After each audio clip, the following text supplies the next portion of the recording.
ফেসবুকে আপনি auto play video বন্ধ করবেন কিভাবে? আমরা যখন ভিডিও অপশনে আসি ফেসবুকে তখন দেখা যায় যে ভিডিওগুলো অটোমেটিক্যালি প্লে হয়ে যায়। অর্থাৎ আপনি ভিডিওগুলো ক্লিক করতেছেন না, আপনি ভিডিওগুলো ওপেন করতেছেন না, প্লে করতেছেন না।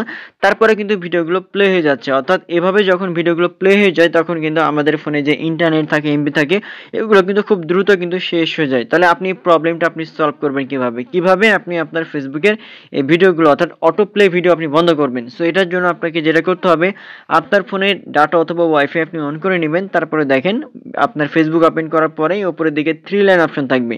আপনি 3 লাইনে ক্লিক করবেন। 3 লাইনে ক্লিক করার পরে নিচের দিকে স্ক্রল করলেই আপনি দেখতে পাবেন সেটিংস এন্ড প্রাইভেসি আপনি এখানে ক্লিক করবেন।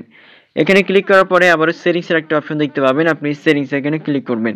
যখন আপনি সেটিংস এ ক্লিক করবেন, ক্লিক করার পরে নিচের দিকে একটু স্ক্রল করলেই আপনি দেখতে পাবেন লেখা থাকবে মিডিয়া নামের একটা অপশন। আপনি মিডিয়াতে ক্লিক করবেন।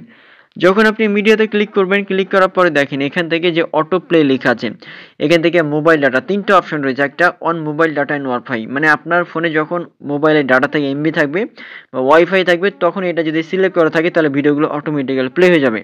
আরেকটা আছে আপনি যদি ওয়াইফাই অনলি এটা যদি সিলেক্ট করে রাখেন তাহলে আপনার ফোনে যদি যখন ওয়াইফাই থাকবে তখনই শুধুমাত্র অটো প্লে হয়ে যাবে, আদারওয়াইজ কিন্তু হবে না। ঠিক আছে? আরেকটা অপশন রয়েছে নেভার অটো প্লে ভিডিও। আপনি এটা যদি সিলেক্ট করে রাখেন তাহলে আপনার ফোনে এমবি থাকুক, ইন্টারনেট থাকুক বা ওয়াইফাই থাকুক যেটা চালু থাকুক না কেন ভিডিও অটোমেটিক্যালি প্লে হবে না। তো নেভার অটো প্লে ভিডিও এটা আমি সিলেক্ট করলাম দেখেন। তারপরে এখান থেকে যদি আমি ব্যাক করি আপনাদেরকে নিজে আমি এখন দেখাবো। ভিডিও অপশনে গেলাম। দেখেন কিন্তু ভিডিওগুলো কিন্তু অটোমেটিক্যালি প্লে হবে না। দেখতে পাচ্ছেন? প্লে হচ্ছে না। আমি নিচের দিকে যাই প্লে হচ্ছে না। আপনি যখন শুধুমাত্র ভিডিওটা প্লে করবেন তখনই প্লে হবে। আদারওয়াইজ কিন্তু প্লে হবে না। সো এভাবে খুব সহজে কিন্তু আপনি অটো প্লে ভিডিও বন্ধ করতে পারেন।